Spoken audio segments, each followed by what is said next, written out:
સુરતમાં રહેતા સનાતન સંઘના અધ્યક્ષને મારી નાખવાની ધમકી અપાઈ ત્યારે ધમકી આપનાર તેમજ દેશના અન્ય હિન્દુ નેતાઓને મારી નાખવા પાકિસ્તાન અને નેપાળના બે વ્યક્તિ સાથે વર્ચ્યુઅલ નંબર મારફતે સંપર્કમાં રહી કાવતરું ઘડ્યું હતું, જેમાં કામરેજના કઠોર ગામના કટ્ટરવાદી મૌલવીને ઝડપી લેવામાં આવ્યો હતો।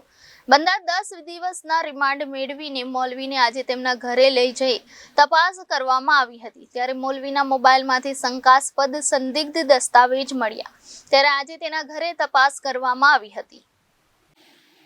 ચોક બજાર ભરીમાતા ફુલવાડી ખાડી રોડ આઈકરા એપાર્ટમેન્ટ પાસેથી સોહિલ ઉર્ફે મૌલવી અબુબકર ટીમોલને ઝડપી પાડી તેની પાસેથી મોબાઈલ ફોન કબજે કર્યો હતો। કઠોર ગામના મદ્રેસામાં હાફિઝ અને આલિમ સોહેલ ઠાકોર અને અંબોલીમાં મુસ્લિમ બાળકોને ઇસ્લામ ધર્મ અંગેનું ખાનગી ટ્યુશન આપે છે તેમજ લસકાણા ડાયમંડ નગર ખાતે ધાગા ફેક્ટરીમાં મેનેજર તરીકે નોકરી પણ કરે છે।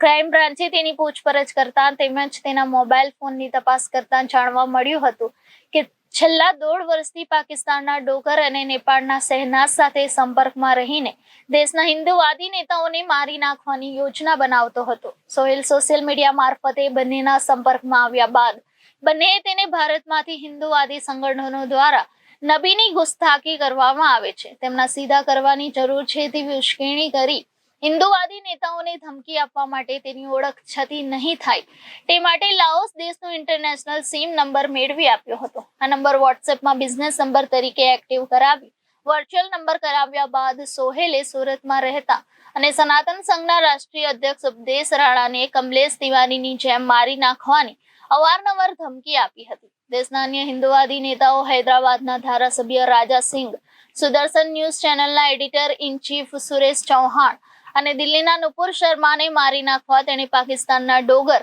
અને નેપાળના શહેનાઝ સાથે સંપર્કમાં રહી કાવતરું પણ ઘડ્યું હોવાનું ક્રાઇમ બ્રાન્ચની પ્રાથમિક તપાસમાં બહાર આવ્યું હતું।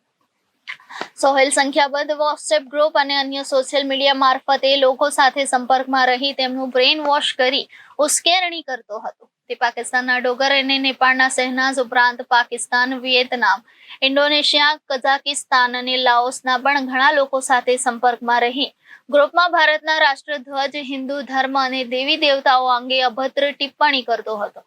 તેણે હિન્દુ નેતાઓની યાદી બનાવી હતી અને તેમને ટાર્ગેટ કરવા માટે ગ્રુપમાં ચર્ચા કરી હતી।